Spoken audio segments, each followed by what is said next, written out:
більше, ніж Крим. Великі люди маленького народу.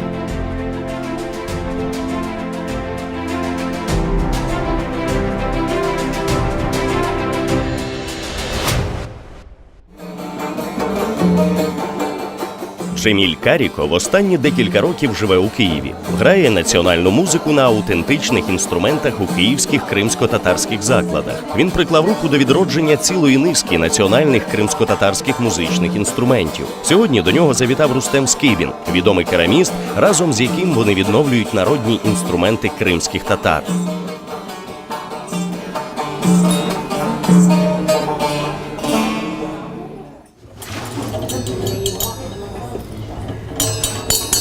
О, красавец какой. Да? Попробуйте? А как правильно держать? А вот так.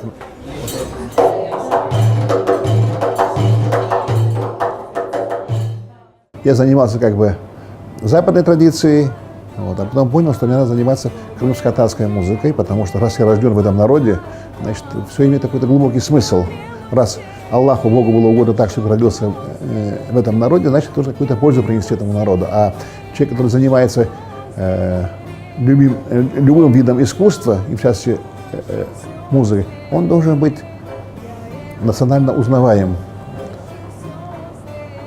И поэтому я стал писать крымско-татарскую музыку.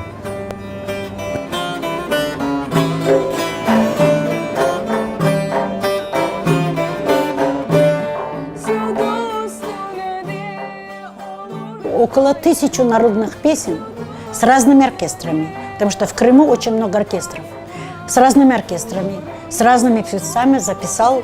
Это осталось как бы в истории, это осталось как клад для нашего народа. Кариков один из тех композиторов, который вошел в глубину народной музыки, старается изучить ее основу, гармонию. И до него никто этим не занимался.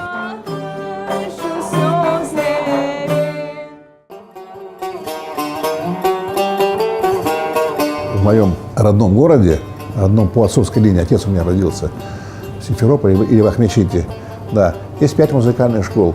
И ни в одной из этих школ предметов, связанных так или иначе с крымско-татарской музыкой, их нет. Я думаю, что это вопрос будущего. Мы вернемся в свободный Крым уже, в Крым в составе Украины, а мы живем надеждой, крымские татары. Вот мы волей судеб оказались здесь, в Киеве, да? Вот. Но мы живем верой, что мы вернемся на свою родину.